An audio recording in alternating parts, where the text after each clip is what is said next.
Bien, entonces ahora vamos a ver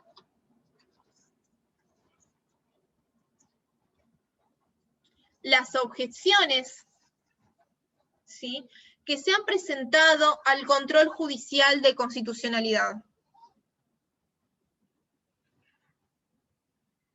En primer lugar, ¿sí?, y como les dije anteriormente, voy a ordenar los argumentos mencionándolos de forma muy explícita. Les pido por favor que los ordenen y los tengan ordenados y numerados para no confundir y para no hacer un embrollo de las ideas. Después, por supuesto, tienen que, no solamente sirvan los apuntes de clase, sino que tienen que completar toda esta información con los textos, con la bibliografía. Es fundamental que lean, ¿sí? Es fundamental que lean la bibliografía y la jurisprudencia porque el parcial se acerca y es necesario que estén bien capacitados y capacitadas para dar los mejores argumentos en los casos prácticos que van a tener que resolver, ¿sí?, en el examen parcial. Para dar los mejores argumentos, al igual que los jueces, tienen que, ¿sí?, conocer el derecho, no tan solo por estas discusiones que podemos tener en la clase, que también sirven y son importantes, sino también por lo que dicen los autores y por lo que dice la jurisprudencia. Así que este es un llamado a que lean y sean minuciosos, ¿sí?, y sean conscientes de que tienen que leer todo y que tienen que trabajar sobre el material más allá de lo que le podamos ofrecer nosotros en los videos y en las discusiones que tengamos en clase, ¿sí? Bien, entonces, ¿cuáles son las objeciones que se han presentado al control judicial de constitucionalidad? ¿Cuáles son los argumentos? En primer lugar, vamos a tener un argumento histórico, ¿sí? Una de las propuestas del argumento histórico es que no es cierto que la Constitución refleje la voluntad del pueblo. ¿Por qué? ¿Por qué les parece que no es cierto que la Constitución refleje la voluntad del pueblo? Porque la decidieron unos pocos. Bien. Tal como dijo... En un momento histórico y social determinado. Perfecto. Tal como dijo, creo que lo comentó Patricio durante la clase anterior, ¿sí? El constituyente originario, exacto, no es representativo, ya que la concepción de ciudadano de la época en donde se pensaron, ¿sí?, las constituciones y donde se construyó, ¿sí?, la concepción moderna de Estado, de democracia, el concepto de ciudadanía era profundamente limitado. Solamente participaban algunos pocos hombres blancos, hombres propietarios. Piensen que las mujeres, las personas de color, los pobres, los que no tenían cierto capital monetario, no participaban, no pinchaban ni cortaban en estas discusiones. Entonces el concepto de ciudadanía, ¿sí?, el concepto de representación del pueblo, es muy problemático y no podemos pensar en este tipo de procesos constituyentes originarios como un proceso único, como un proceso peculiar, porque gran parte de la sociedad estaba excluida, gran parte de los intereses estaban o no eran representados y ni siquiera escuchados, ¿sí? Gargarella, quien recoge este argumento, hace un punto muy interesante por el cual dice, este argumento está bien, pero no es lo suficientemente fuerte para rebatir la idea de control judicial de constitucionalidad, porque solamente bastaría con tener un proceso constitucional originario perfecto en donde participen todas las minorías existentes para decir y para justificar el control judicial de constitucionalidad, ¿sí? Entonces, este enunciado perdería toda su validez y nos quedaríamos con muchos otros cuestionamientos al control judicial de constitucionalidad para hacer, ¿sí? Entonces, vamos a continuar avanzando en otras objeciones, ¿sí?, hasta que encontremos la que más nos guste y las usemos para debatir y para pelearnos con los jueces.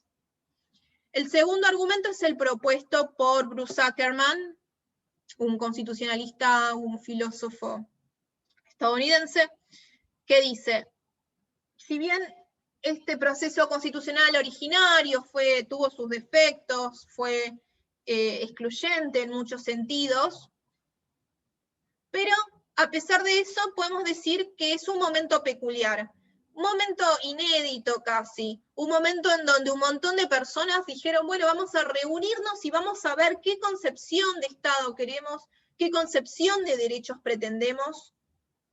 Va a reconocer la peculiaridad de estos momentos constitucionales, pero va a decir, ¿por qué si ocurrió en una instancia particular de la vida histórica de una nación, por qué no puede volver a ocurrir cuando se establezca o cuando se desarrolle una discusión de una ley? ¿Por qué no puede haber un nuevo momento de esa excepcionalidad en la discusión de una ley? Porque una ley no va a ser o no va a tener esa legitimidad otorgada por la peculiaridad la peculiaridad que tiene el proceso originario. Porque una ley, ¿sí?, tiene que estar subordinada a un momento que también puede volverse a repetirse en una discusión constitucional, como por ejemplo en nuestro país con la discusión sobre el tema de la interrupción voluntaria del embarazo. ¿No les pareció un momento único en la vida de la ciudadanía? Una discusión que se llevó a cabo durante largos meses, durante 2 años prácticamente, con una movilización que lleva años de militancia. ¿No les parece un momento único en nuestra vida constitucional que hayamos tenido una discusión de este tipo?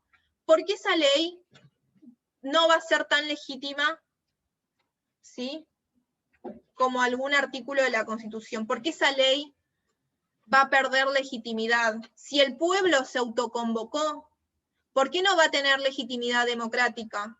Dice Ackerman, ¿sí?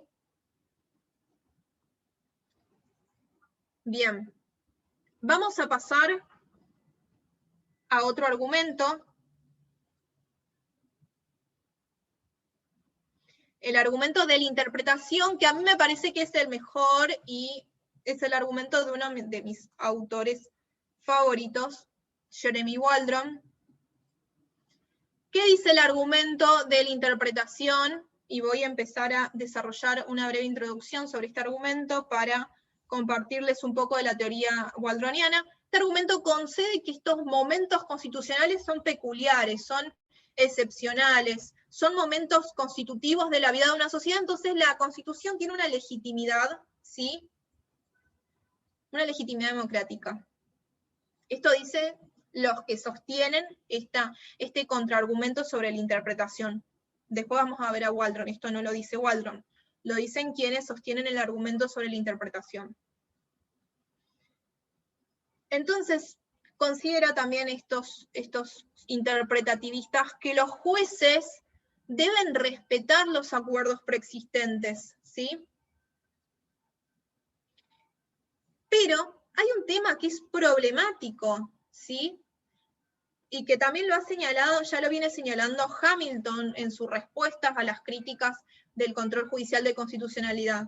La tarea judicial no es automática, el juez no es la boca de la ley, el juez no habla por la ley, el juez no lee la ley de forma unidireccional, la interpretación no es textual, el juez utiliza diversas fuentes del derecho e interpreta y puede cambiar el sentido de una norma jurídica.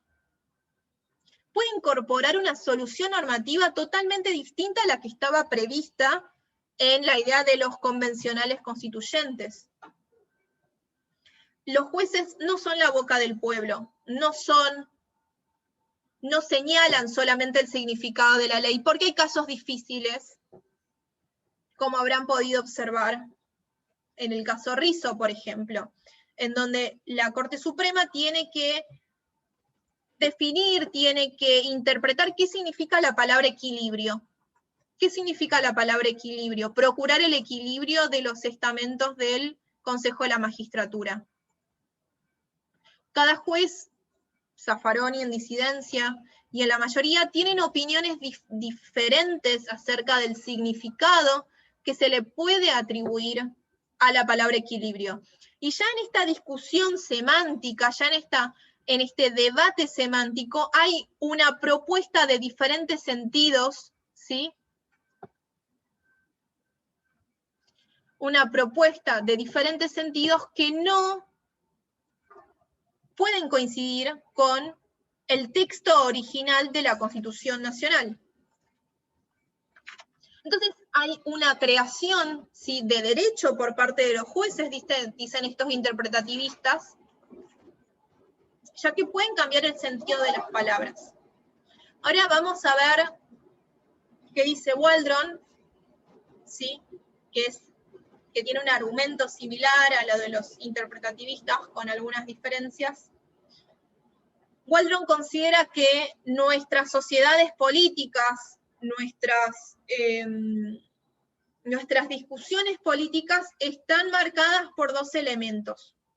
En primer lugar, el desacuerdo radical sobre los conceptos de la vida política y la necesidad de coordinar,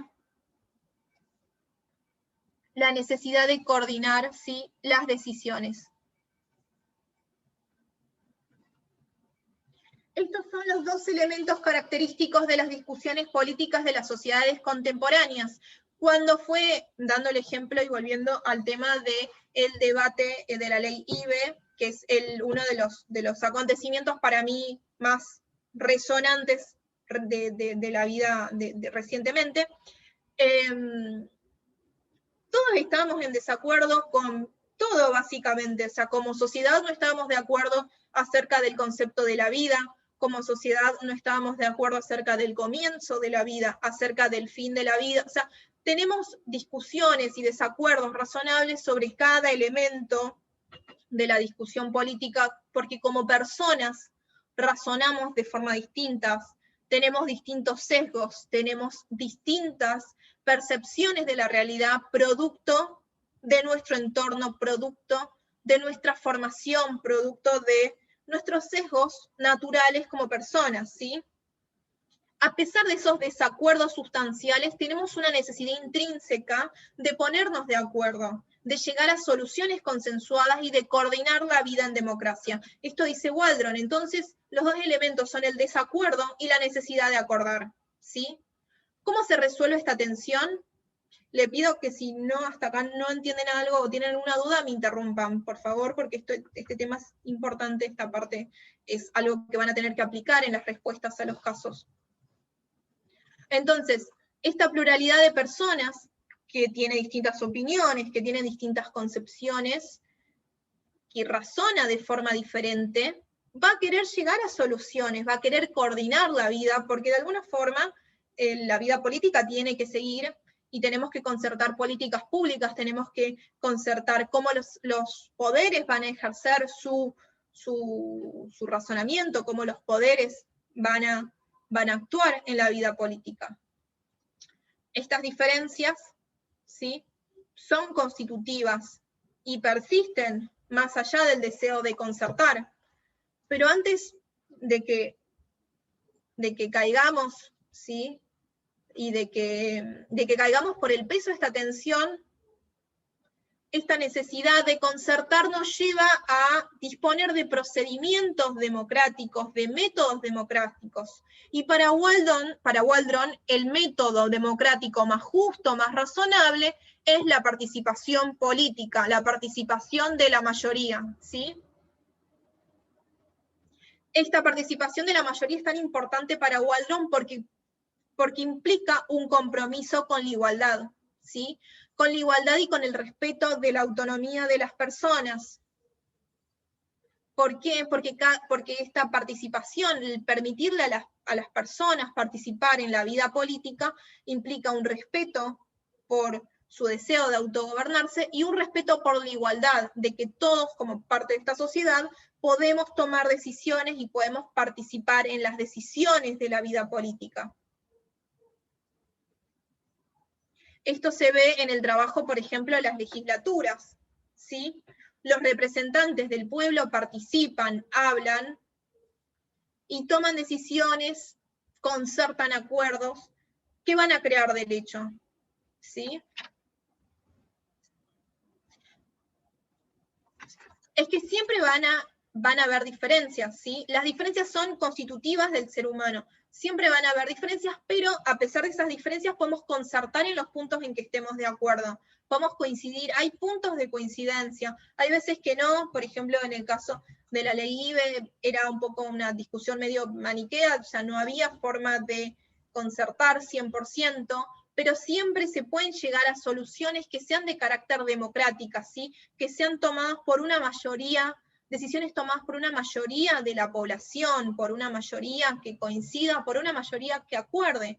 Siempre hay que acordar porque es la necesidad de nuestra vida política. Sí, Candela. Tengo una pregunta con respecto a los dos últimos argumentos, el de Zuckerman, ¿puede ser? Bruce Ackerman, sí. No lo entendí muy bien en el sentido de que a qué te referís con los momentos peculiares, porque, o sea, no entendí ese argumento, sí. Bien. Un momento peculiar, yo me refiero a un momento inédito en nuestra historia constitucional, ¿sí? Un momento en donde todos nos autoconvoquemos, todos los ciudadanos se autoconvocan, ¿sí? Para decidir cómo va a estar organizado el poder, cómo vamos a definir nuestra organización como sociedad. Ese es un momento peculiar, cuando hay un movimiento que surge de la sociedad para tomar una decisión que va a tener una trascendencia política en la organización de esa sociedad. Ese es un momento inédito, no siempre sucede. Sí, Pato. Sí, quizás si lo traemos a nuestra situación actual, puede ser más claro. Un momento de la política normal podría ser lo que está pasando, no sé, ahora con la reforma al impuesto a las ganancias. ¿Quién vio que haya grandes discusiones sociales, movilizaciones en las calles por la cuestión del impuesto a las ganancias? Eso es un típico caso de un momento de la política normal, donde lo deciden los diputados, diputadas, senadores y senadoras.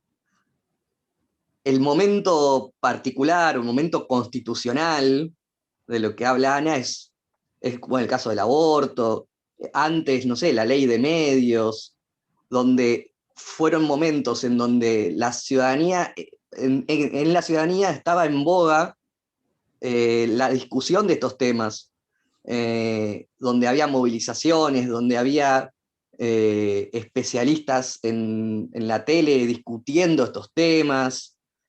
Entonces, para Bruce Ackerman hay estos dos momentos, y estos dos momentos requieren de dos atenciones diferentes por parte de los jueces. ¿Se entiende cuál es la diferencia sustancial entre ambas cosas?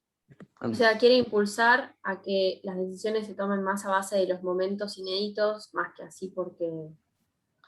No, lo que quiere decir es, quizás los jueces tienen que tener algún tipo de deferencia a esos momentos constitucionales. Incluso si eso después, para Ackerman, por ejemplo, una decisión tomada en un momento constitucional, en un momento peculiar, tiene valor asemejable a una ley de ese tipo, tiene un valor asemejable a una ley constitucional.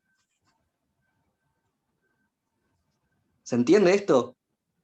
Entonces, si uno dice, por ejemplo, está claro que para él el New Deal, o sea, la intervención del Estado en la economía de Estados Unidos, no era un tema que estaba en la Constitución, y que algunos de hecho decían que era inconstitucional.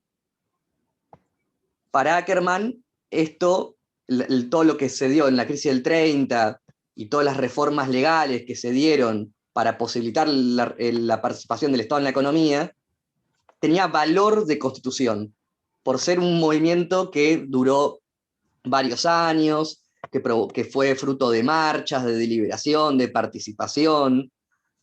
Entonces, aunque no estuviese en la Constitución, tenía un valor de constitución, por ser justamente fruto de este momento particular este momento constitucional, a pesar de no haber tenido o cumplido los procedimientos constitucionales para la reforma constitucional. No sé si se entiende. A ver si queda... Sí, ahora lo entendí, y se asemeja con el último que dijo Ana, ¿no? Sí, una salvedad. No exactamente. A ver, primero, Ackerman escribe en los Estados Unidos, donde es imposible modificar la Constitución. ¿Está bien? O sea, el régimen de reforma que tiene Estados Unidos hace que nunca se haya podido modificar la Constitución norteamericana desde 1879. Lo único que se ha hecho son enmiendas. Entonces, Ackerman lo que está pensando es, bueno, frente al control judicial de constitucionalidad, en donde los jueces ejercen ese control. Bueno, cuando lo ejercen respecto de legislaciones que han sido tomadas con determinados consensos, como los que dijo Patricio, los que dijo Ana, el New Deal, en la ley de medio, etc., los jueces deben ser deferentes a esa decisión. No es que tengan rango constitucional, ni que sean parte de la Constitución, pero sí tienen que tener mucho más cuidado cuando invalidan una decisión, porque como no pueden modificar la Constitución prácticamente, hace una teoría que trata de blindar determinadas decisiones o dificultar el control judicial de constitucionalidad. Es una teoría de Ackerman, no es que en Estados Unidos hacen esto, nada que ver. Y en la Argentina, a su vez, se puede modificar, entre comillas, más fácilmente la Constitución, y de hecho tuvimos varias reformas constitucionales en estos 200 años, 160 años, con los 170 años casi. Con lo cual, es una teoría interesante que Gargarella la trae de la Argentina, y Patricio también la refiere ahora, igual que Ana, en cuanto a que, bueno, hay determinadas decisiones que se toman en ámbitos particularmente democráticos en cuanto a la participación popular, que si uno es juez y es sensible al valor de la democracia, la tensión entre democracia y constitución, y al carácter contramayoritario del Poder Judicial, tiene que tener cuidado al pretender hacer valer la opinión su opinión como juez a la de una decisión tomada en un ámbito especialmente democrático.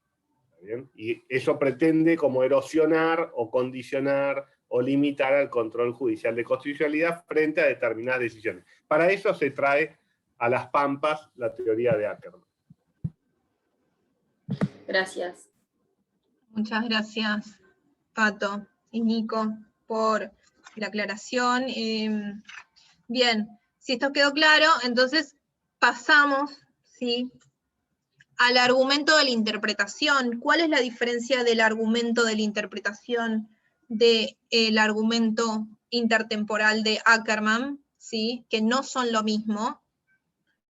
El argumento de la interpretación dice que la tarea judicial de interpretar la norma, de aplicar la norma, no es automática, ¿sí? Cuando el juez lee una norma, cuando leemos algo, lo estamos interpretando porque lo estamos introduciendo y estamos incorporando nuestros propios sesgos naturales de ser humano en esa tarea de lectura normativa. Entonces la Corte, los jueces hacen lo mismo cuando leen una norma. No tan solo la leen y la aplican unidireccionalmente, sino que aplican su interpretación, y esto puede llevar a soluciones normativas diferentes que no son democráticas, porque no son soluciones normativas, no son decisiones que haya tomado la legislatura, que haya tomado la sociedad en conjunto, ¿sí? Y en este problema de interpretación vamos también a tener la teoría propuesta por Waldron, ¿sí?, que nos va a hablar sobre el desacuerdo y la necesidad de coordinar como elementos conformadores, como elementos constitutivos de la política, ¿sí? Y en esta necesidad, y en este problema, y en esta angustia de disentir, pero a la vez necesitar concertar, Waldron dice que la salida es la participación en las legislaturas, es la posibilidad de tomar las decisiones más razonables y respetuosas con los principios de igualdad, ¿sabes?, en la dignidad de los ciudadanos, de las personas, ¿sí? Igualdad, porque todos se encuentran en las mismas posiciones de participar en la discusión, se encuentran tienen la misma posibilidad de participar, ¿sí? Y autogobierno porque nadie va a decidir por la ciudadanía. Nadie decide lo que la ciudadanía no desea, sino que la ciudadanía a través de las legislaturas va a tomar las decisiones vinculadas con su vida política, va a acordar ante esos desacuerdos. Nadie va a venir, la justicia no va a venir a golpearnos la mesa y a decir lo que tenemos que interpretar de una ley. Eso es lo que dice Waldron, ¿sí? La participación, sí, Ignacio.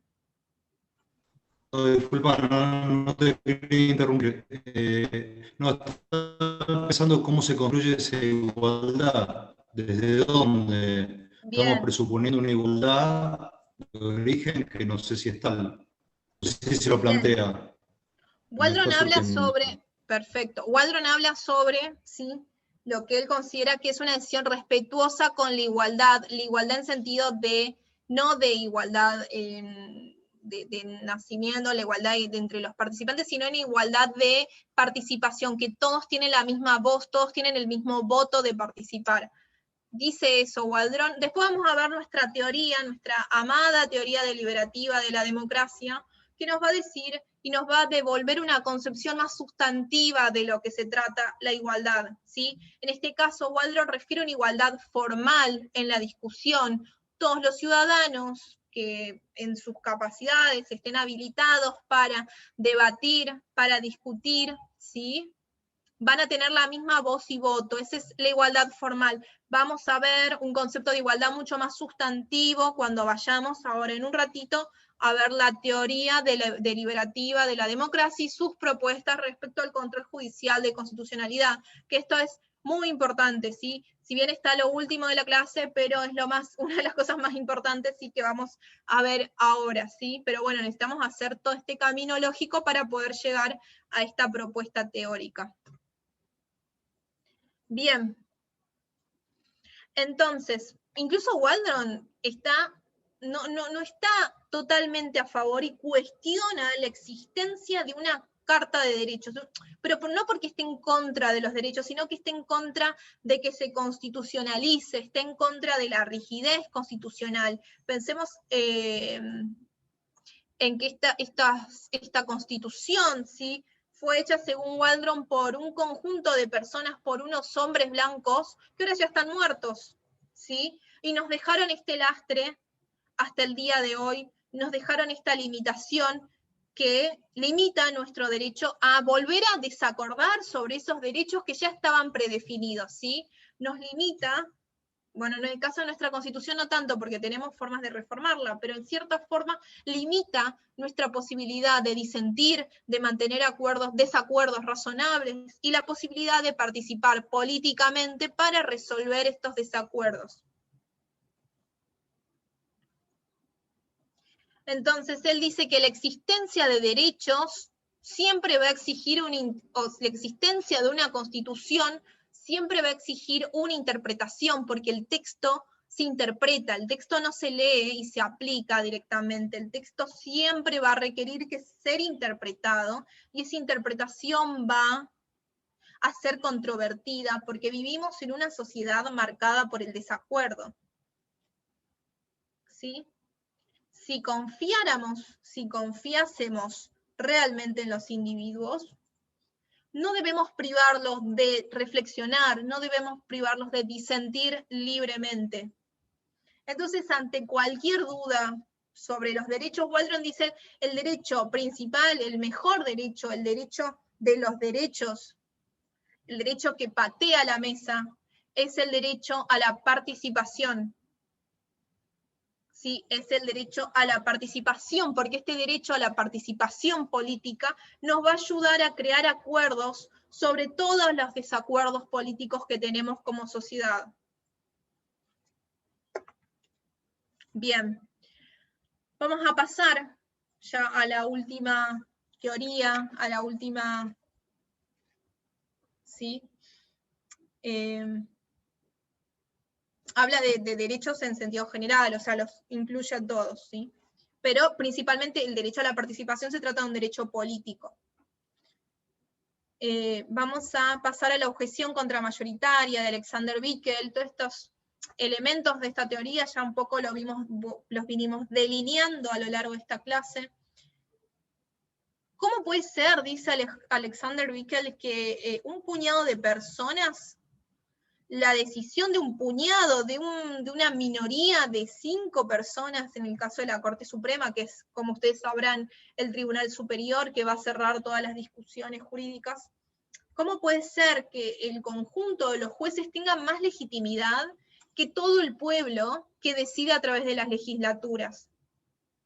¿Cómo puede ser que seamos una sociedad democrática y privemos de la voz a los ciudadanos, privemos de la posibilidad de tomar decisiones de autogobierno a los ciudadanos? Entonces, las propuestas de esta objeción contramayoritaria van a ser la voluntad de la mayoría, o sea, el cuestionamiento que la voluntad de la mayoría quede rebasada, quede superada por un grupo de personas que son los jueces, por un grupo de pocas personas que son los jueces, que tienen menor legitimidad democrática de origen, porque no fueron elegidos democráticamente, porque fueron elegidos por, en nuestro caso, por un Consejo de la Magistratura que no tiene legitimidad democrática. ¿Por qué la duración de los cargos de los jueces, va a decir Bickel, es mientras dure su buena conducta? Esto es totalmente antidemocrático y va a generar lo que hoy vemos, un desfasaje generacional, si se quiere, entre los jueces elegidos y los jueces que están en poder y los procesos democráticos y la situación actual de y las discusiones actuales de la ciudadanía. ¿Esa garantía se puede reformar o ya no? La garantía de inamovilidad de los jueces. Según el artículo 30, entiendo que no. Bien. Y también, va a decir Bickel, los jueces no son controlables como poderes políticos, como otros poderes políticos, ¿sí? No van a estar sujetos a procesos de fiscalización como lo están otros poderes. Hoy tenemos un tema muy grande de transparencia con la Corte Suprema de Justicia de la Nación, que no presentan, los jueces por lo general no presentan las declaraciones juradas, no están sujetos a ningún control, sus decisiones no tienen ningún control, ¿sí? Son libres de decidir lo que quieran. Entonces, estas son las problemáticas que enfrenta el control judicial de constitucionalidad desde la objeción contramayoritaria, desde el planteo democrático.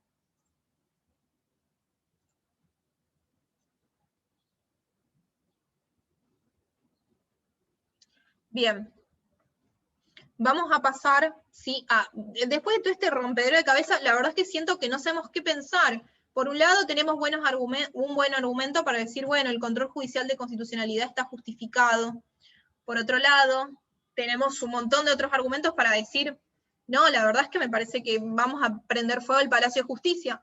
Entonces, o sea, ¿qué hacemos? ¿Nos tiramos por el balcón? ¿Qué hacemos ante toda esta angustia, ante toda esta desazón? Pero bueno, yo les vengo a traer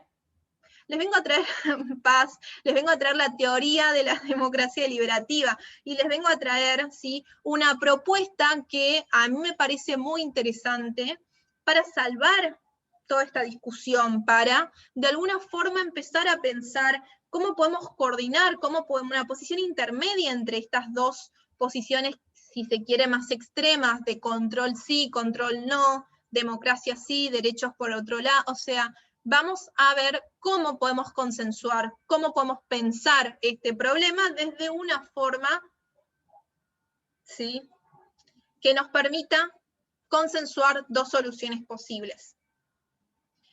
La teoría de la democracia deliberativa dice que el sistema democrático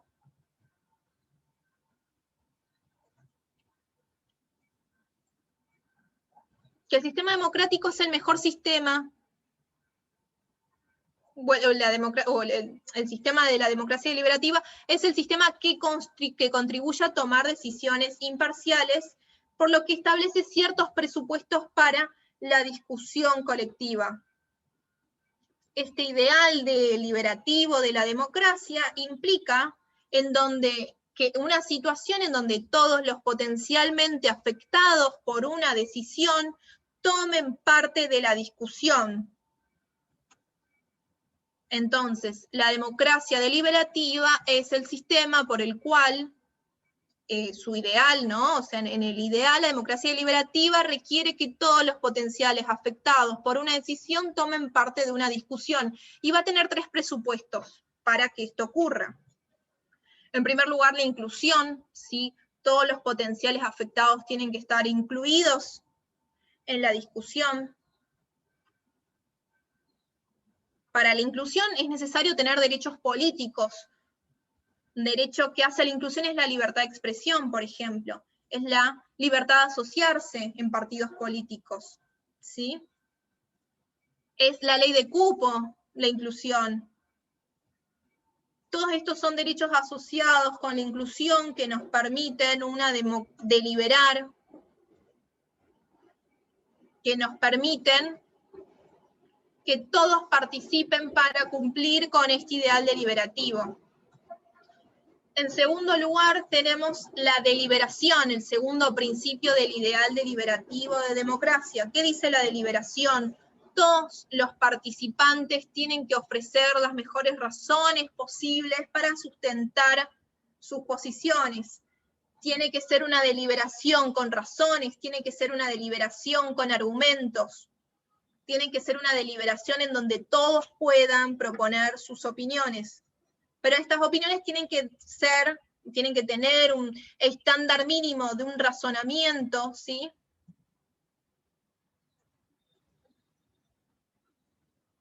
Bien. Finalmente tenemos la igualdad como otro de los presupuestos de este ideal deliberativo, que requiere que todos puedan participar. ¿Cuál es el presupuesto de la igualdad? Bueno, la igualdad de la que habla Nino es una igualdad mucho más sustantiva que una igualdad formal, ¿sí? Una igualdad sustantiva se refiere a que todos estén en las mismas condiciones de participar en esta discusión democrática, que no haya sectores que, si bien tienen voz en sentido formal o tienen un voto en un sentido de igualdad formal, pero por sus condiciones estructurales y materiales se vean imposibilitados a participar. Si bien, por ejemplo, pensamos en una sociedad donde se intente aplicar este principio, si tenemos derechos políticos, ¿sí? Podemos tener derechos políticos, todos podemos tener la misma voz y el mismo voto, pero si hay sectores de la población que no tienen para comer, ¿de qué igualdad estamos hablando? ¿Sí? Tenemos que pensar, si hay sectores de la población como las personas trans que están históricamente corridas de todo tipo de condición material, ¿de qué igualdad estamos hablando? Entonces Nino habla de una igualdad material, ¿sí? En este ideal de democracia deliberativa, dice Nino, bueno, la verdad es que para la democracia deliberativa el control judicial de constitucionalidad no va. Considera que no es conducente con los ideales que propugna la democracia deliberativa, pero puede servir mientras contribuya al debate garantizando las precondiciones, ¿sí?, de esta democracia deliberativa, mientras garantice la inclusión, mientras garantice la igualdad, mientras garantice los procedimientos, ¿sí?, que debe seguir esta discusión deliberativa. Entonces, Nino ensaya en su texto, que tienen que leer porque es un texto súper importante, tienen que leer y vayan a leerlo ya después de esta clase si no lo hicieron. Nino establece 3 excepciones, ¿sí?, en donde dice, bueno, por acá puede ir el control judicial de constitucionalidad finalmente. En primer lugar, controlar el procedimiento democrático. Entonces, el rol del Poder Judicial va a ser controlar que los procedimientos sean respetuosos, que estas discusiones y que toda la deliberación sea respetuosa de los procedimientos, que todas las voces sean escuchadas que todos los derechos que garantizan la participación facilitaria para asegurar este procedimiento democrático. Nino dice que este procedimiento democrático no puede ser controlado por la misma decisión mayoritaria, la misma decisión democrática, porque si la democracia deliberativa está afectada en uno de sus elementos constitutivos, sus decisiones van a padecer o van a adolecer del mismo defecto. Entonces, para ello, tiene que haber un control, ¿sí?, del procedimiento democrático. En segundo lugar, otra de las excepciones al control, a las críticas al control judicial de constitucionalidad, otra de las puertas por las que Nino dejaría pasar el control judicial de constitucionalidad a esta casa que es la democracia deliberativa, otra de las puertas en donde se pueden meter los jueces es en los temas relacionados con la autonomía personal. Nino, en su teoría sobre la autonomía, va a diferenciar las acciones que tienen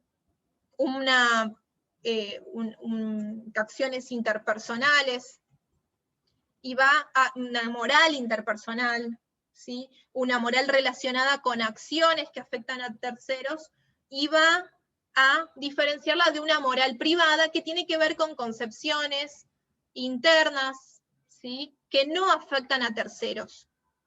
Una moral intersubjetiva está relacionada con cómo yo moralmente puedo, no sé, quizás interferir en la vida de un tercero, puedo hacerle un daño, puedo lesionarlo, ¿sí?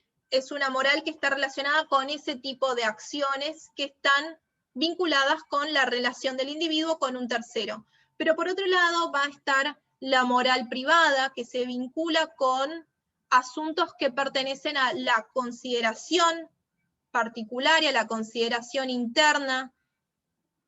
Sí, podríamos llamarlo así, a la consideración de las propias convicciones personales, convicciones religiosas, convicciones de las actitudes personales que no están bajo, según el artículo 19, la interpretación que Nino hace de él, que no van a estar abajo de la mirada estatal, ¿sí?, que solo van a estar reservadas a Dios.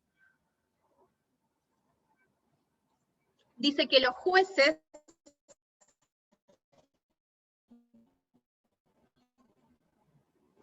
no van a estar justificados por la democracia deliberativa que regule la moral privada entre los individuos, ¿sí?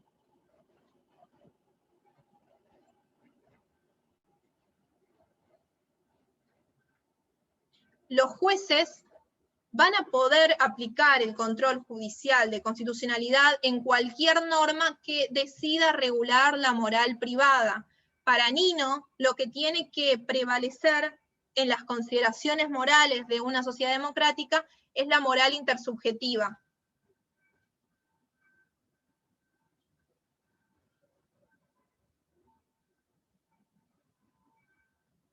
Entonces, va a admitir el control judicial de constitucionalidad en aquellos asuntos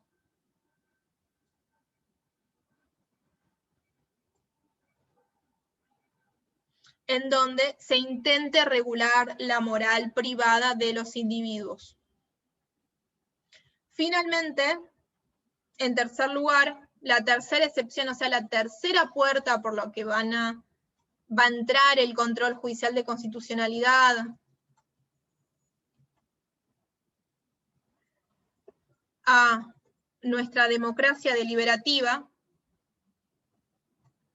es cuando pensamos al derecho como práctica social. Nino piensa en el derecho como una práctica performativa. ¿Por qué es una práctica performativa?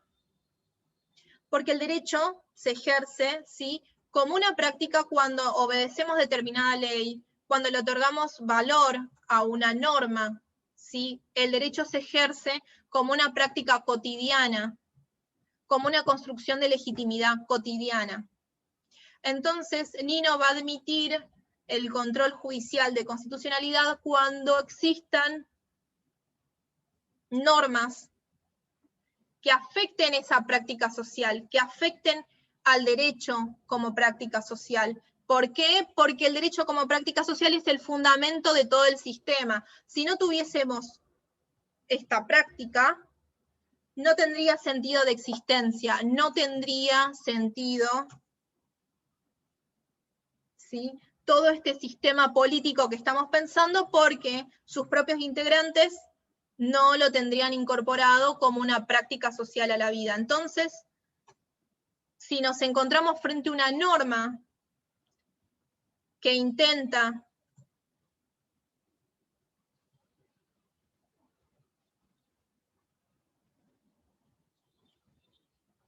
cuestionar al derecho como práctica social, Nino va a decir que ahí los jueces pueden aplicar el control judicial de constitucionalidad.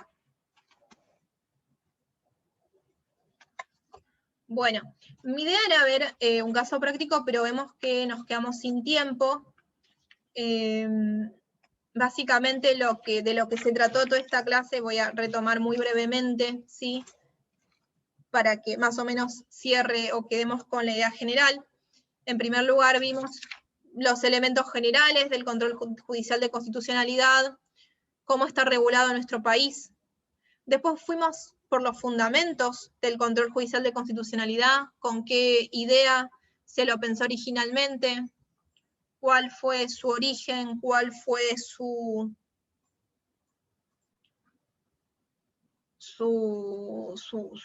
planteo por parte de los federalistas, ¿sí?, al inicio del armado constitucional.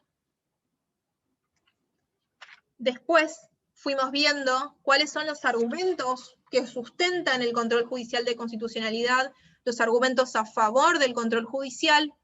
Después pasamos a cuestionar esos argumentos y, para no volvernos locos, decidimos llegar a un punto intermedio, que es lo que explica Nino en la concepción de esta democracia deliberativa y las 3 excepciones por las cuales el poder judicial, el control de constitucionalidad, puede pasar, ¿sí?, puede entrar a nuestra idea de democracia deliberativa. Cualquier duda o consulta, yo ahora voy a dejarles mi correo en el chat, me pueden escribir, ¿sí?, y charlamos, ¿sí? Así que bueno, este es el fin de la clase. Quiero hacer una aclaración antes sobre el artículo 30 de la Constitución Nacional. El artículo 30 permite reformar la Constitución Nacional, que no sé si quedó claro, en cualquiera de sus partes, ¿sí? El artículo 30 permitiría reformar la Constitución Nacional. Así que, bueno, nada, corrección que me marcó Nicolás, pero quiero que quede claro eso, ¿sí? Cualquier cosa, les pido que me escriban, cualquier duda, cualquier inquietud, cosa que quieran seguir hablando, discutiendo, ¿sí? Así que bueno, muchísimas gracias por la clase y bueno, nos vemos en la próxima. Gracias, profe. Gracias, profe. Gracias, hasta Chao, luego. gracias. Muchas gracias. Chao,